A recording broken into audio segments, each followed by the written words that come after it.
everyone, and welcome to the Kennedy Compound. I'm your host, Mark Kennedy, and this is Bold Predictions. We're now into week 2 of the college football season, and we're about to go through all the SEC games, and we're going to give you the winners, the losers, and the actual final score of the game. So now would be the time for you to mortgage your home, sell the car, go to Vegas, and bet it all on the picks I'm about to give you. Disclaimer, any stupid things you do based on what I say, it's on you, buddy, not me. Just saying. Anyway, we actually have some really good games. I didn't realize just how good the second week was going to be. We got a handful that are going to be really great. We'll find out a lot about some teams, and let's just go ahead and just dive right into this. But before we do, we are going to go over a sponsor. We are sponsored by Coke Zero this week because apparently Brian Kelly and Lane Kiffin are arguing over that. So it's good enough for me. Anyway, game 1. We have number 3 Texas at number 10 Michigan. So the teams both looked pretty good last week, and this is in the big house. Texas looks solid. Michigan's offense they weren't what I expected. If anything, that would probably be their weak spot. If you're doing apples and apples, Texas looks like a better team. Playing at Michigan, well, that right there could be the great equalizer. So how do you determine who's going to win a game like this? Well, it's pretty obvious. Michigan, they're using the in-helmet thing now. You can't steal their signs. Therefore, I've got Texas winning this game. Sorry, Michigan. My bold prediction, Texas 27, Michigan 17. Next game is an 11 o'clock game also. Why do they have these games at the same time? I don't know. It's going to be a better game than people realize. We've got Arkansas at number 16, Oklahoma State. Going into this game, or the season, I should say that better, we didn't know what to make of Arkansas. And maybe they're good, maybe they're not. We don't really know. But they've got Bobby Petrino as their offensive coordinator. And last week, they had 10 offensive possessions, and they scored 10 offensive touchdowns. So they look solid. Defensively, look pretty good. It was a shutout. So how do you pick this? Well, I know the 70-0 is a big win against, pretty crappy team. But going on the road to Oklahoma State, I'd like to think the Hogs could pull this off. But I don't think it's going to work out. Hope they do. But my bold prediction, I've got Oklahoma State 35, Arkansas 31 in a pretty tough game. I expect a lot of offense. We're going to see how this works out. Next up, we have McNeese State against Texas A&M, and they're not ranked. Oh my goodness. Well, they were last week. A&M, you look good defensively. Offensively, you suck. That's what I know. But in their defense, they're playing Notre Dame, and Notre Dame had a salty defense. So how good are they? Probably aren't really going to find out this week. They got McNeese State at home, 110,000 cadets, and at least one colleague going to be making a lot of noise. And I think Mike Elko is going to be looking to get even, or at least not even, but this is a feel-good game. So I think they're going to jump on that wagon last week where all the SEC teams were scoring a lot of points and blanking folks. I got bold prediction: Texas A&M 49-0 over McNeese State. And they're going to feel a lot better in the morning after that. Next game up, and this is going to be a 1 o'clock game. I didn't mention this earlier, by the way. The McNeese Texas A&M is an 11:45 start. So they're going to be staggering out these games. So if you're looking for them on the TV, it's going to get weird. 1 o'clock start, another odd time for a game. We got Tennessee Tech at number 1 Georgia. Tennessee Tech at number 1 Georgia. That's all you need to know. It's going to be ugly. Anyway, Georgia can name the score. I'm just going to say Kirby's going to call for dogs. My bold prediction, 49-0. It could be 49-80, whatever Kirby wants. I'm going to go 49. Sounds good. So, sorry, Tennessee Tech. Shouldn't have scheduled them. Take your buyout and go home. Next up, our 2:30 game. This is another great game. The ACC team, California Bears, will be at Auburn at 2:30. California Bears, ACC. That doesn't even compute. But it's a Power 4 team. It'd be a good test for Auburn. I think Peyton Thorne looked really good last week. Hugh Freeze has got things they started to straighten some things out there. California, will they play them a little tougher? Yeah, I think so. But I think them coming all the way across the country, this is going to be their first true venture into their new life, because playing in the ACC means you have to come all the way across the country to play teams. And, well, Auburn will be a good test. So a little jet lag maybe. I don't know. But I think on the plains, Auburn's going to be just too much for them. I got this Auburn 38, California 17. So I think it's going to be a pretty healthy little beatdown. Shouldn't have come to the SEC. Sorry, folks. Next up, and this is your SEC opener for 2024. We have South Carolina at Kentucky.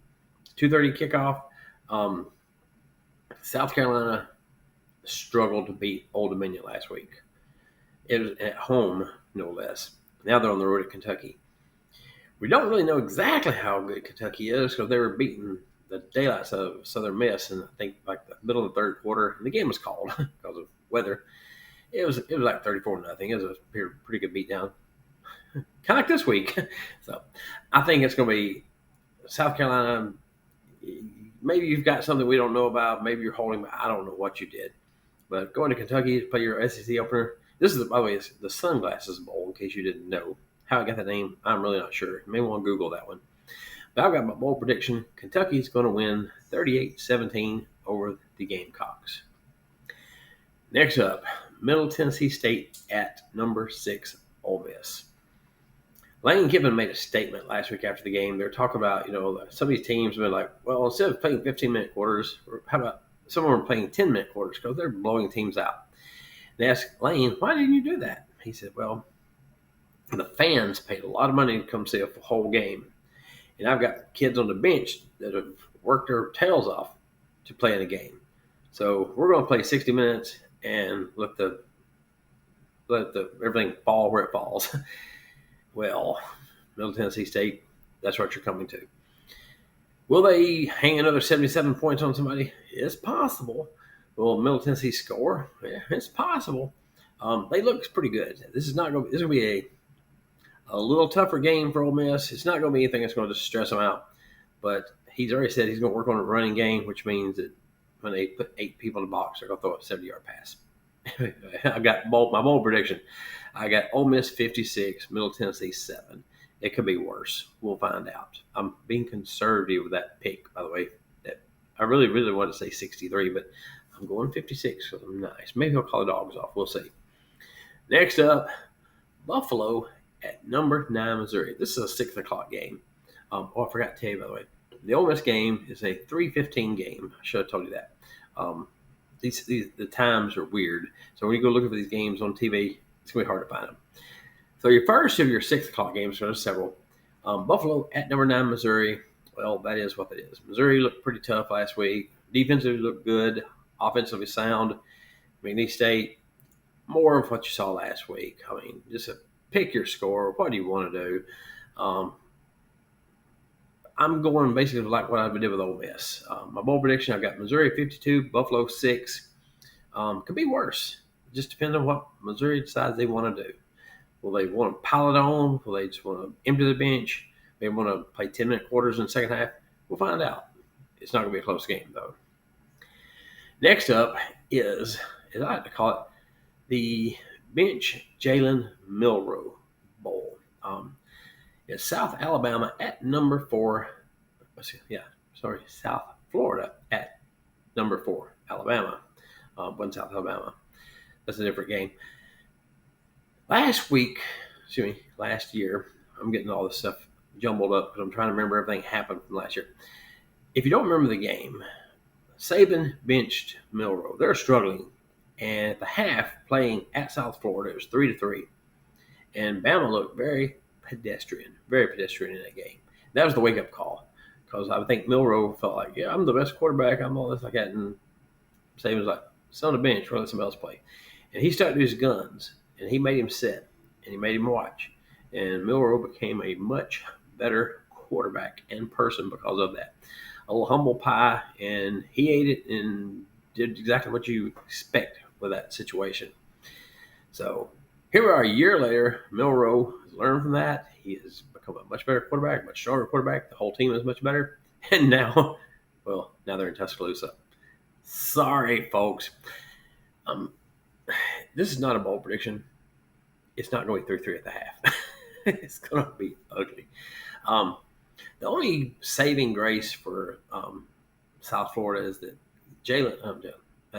um, Kevin DeBoer, their new head coach, was not part of this. Saban would probably have beaten him like a dog. Maybe DeBoer will too. I don't know. We'll see if they call the dogs off. Oddly enough, I'm predicting this to be a little more interesting game, and I really should probably cut the score down. But anyway, I've got the final score: Alabama 42, South Florida 10. I actually started to give South Florida a few more points, but I'm like, nah, because the Alabama kids remember, yeah, they're like Pepperidge Farms, and so South Florida bops up into the Tuscaloosa.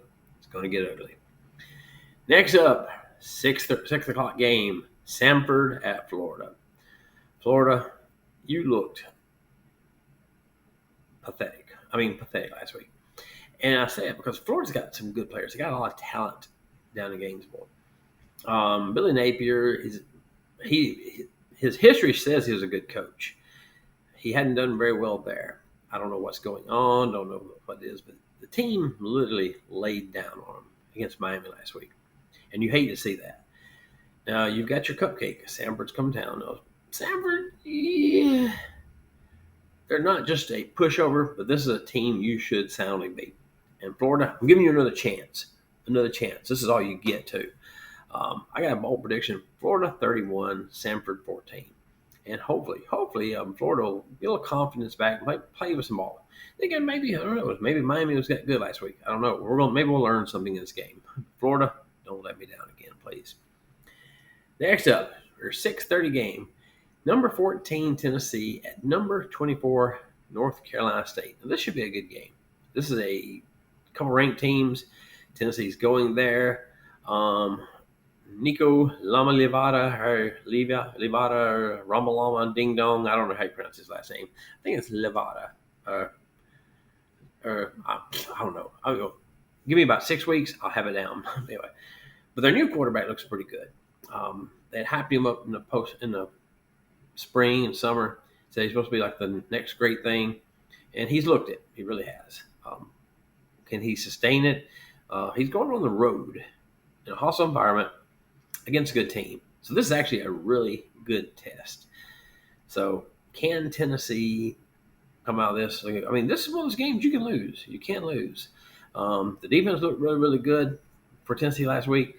NC State looked pretty good. If you've watched any of the game, I didn't watch all. I had to do the highlights thing, kind of do a little scouting for this. Tennessee, I'm just going out on a limb. I'm being an SEC homer here. I've got my bold prediction: Tennessee 38, North Carolina State 24. I feel like it's going to be a pretty sound win. And it really, truly, it could be closer. Part of me wanted to go 24-30, 34-24 with Tennessee, but I'm going to give them a few extra points. So Tennessee, point spreads, do this for me. Next up, Alcorn State at Vanderbilt. 6:30 game, and Vandy is now king of they're like in the middle of the playoff hunt, by the way, just so you know. They're undefeated. They played a really, really good team last week, beat a really good team last week, and, well, Alcorn State's not. So this is your chance, Vandy, to prove that you're the new thing here. So see if I can say his name correctly. Diego Pavia. So that is the new quarterback for Vanderbilt. If you haven't watched this guy play, he is dynamic, interesting, crazy, all the above. He's like Johnny Manziel light. I think someone described him as a point guard on a football team. When he's got the ball in his hand, he just makes stuff happen, and he did. They would not have won that game without him. And I'm really looking forward to seeing the encore. I'll probably be watching this game. My bold prediction, I've got Vanderbilt 38, McNeese State 10. Assuming it was McNeese. Sorry, Alcorn State 10.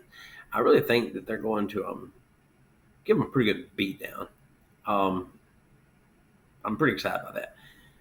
Next up, we have Nichols at number 18, LSU. They're going to be playing 6:30.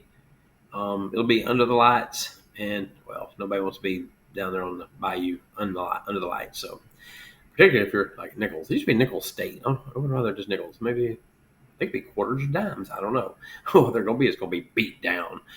Um, I really probably should have picked this game a lot higher. I really feel like I'm lowballing this, and I'll probably regret it come Sunday, but it's okay. LSU, your offense looks a little, your defense looks, you could be a little, team, but at home, really, you should be winning this game like 58-3. I've got it. My bold predictions will be 48-10, LSU beating Nichols. Like I said, it could be a lot worse. It could be a lot worse. We'll see how it goes. Depends on what kind of a mood they're in after the loss last week. Whether he decides to pile it on or if he just wants to get a lead and just sit on it and let the people play. I don't know. Next game, 6:45, another one of those staggered out times. We've got Houston at number 15, Oklahoma. Houston's not just a pushover. Oklahoma, well, are certainly not a pushover, especially at home. I got a feeling Oklahoma's offensive line has got some issues. They have 5 brand new offensive linemen, and their center is out for this got injured this past week. He's out for the year. So the offense, they got a good quarterback. They got some skill players, but they got to get the ball to them. Defense is salty. So I think that when it comes down to it, Houston's going to struggle to score. And if you give Oklahoma the ball enough, they'll eventually score points. So it could it be a really big score again? It's possible. I don't think they're going to hang that many on Houston, but it's still going to be a very convincing win. My bold prediction is Oklahoma 38, Houston 10. And your nightcap. And folks, welcome to having the SEC team travel out west, because when you go over a couple time zones, you get into this kind of crap. So we got Mississippi State at Arizona State. This is a 9:30 kickoff. Everything is Central Time, by the way, all these times. State looked pretty good last week. I don't want to just buy in yet. I've got them ranked as far like amongst the SEC schools in the lower half, but they're better than some. I mean, we'll have to find out. There's some things I liked about the way they played, some things that was questionable. Of course, this is like pretty much a brand new team, brand new coach, brand new everything. And it came together. They had a pretty healthy win, solid win, one pretty good. Going on the road, a couple time zones over. How does this play out?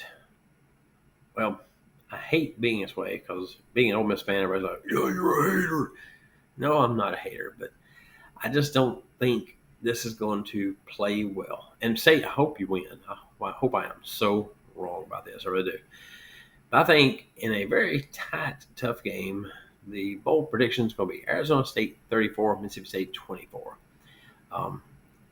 I would like to think State would score a lot more points, and it could be like a 31-38 kind of score.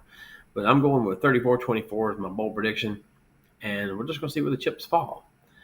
Anyway, so that's it for this week. I'm going to start probably adding a few more, like some of the other non-conference teams, because there's some bratty teams out there, like Ohio State. Who really cares about them?